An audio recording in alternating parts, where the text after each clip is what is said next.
मेक्सिकोत एका धक्कादायक घटना घडली आहे। इथं एका माथे फिरून राष्ट्राध्यक्षांशी भर रस्त्यात छेडछाड करण्याचा प्रयत्न केलाय। राष्ट्राध्यक्ष शिनबॉम राष्ट्रीय राजवाड्यातून शिक्षण मंत्रालयाकडे जात होत्या त्यावेळी एका मध्यमवयीय पुरुष जो आहे तो त्यांच्या जवळ आला। त्याने शिनबॉम यांना स्पर्श करत चुंबन घेण्याचा प्रयत्न केला।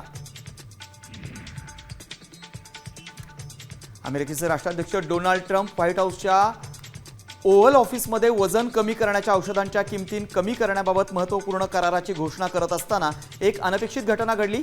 नोवो नॉर्डिक्स या प्रमुख फार्मा कंपनीचे प्रतिनिधी गॉर्डन फिंडले अचानक स्टेजजवळ बेशुद्ध होऊन कोसळले। बांगलादेशातील सामान्य नागरिकांच्या स्वयंपाकघरातील कांद्याच्या किमतीने सर्वांच्याच डोळ्यात अश्रू आणलेत। या ठिकाणी अवघ्या काही दिवसात कांद्याचे दर दुप्पट झालेत। सर्वसामान्य लोकांचं महिन्याचं बजेट पूर्णपणे कोलमडलंय। राजधानी ढाकासह चितगाव, राजशाही आणि खुलना यासारख्या प्रमुख शहरांमध्ये कांद्याचा दर प्रति किलो मागे 110 ते 120 रुपये इतका झालाय।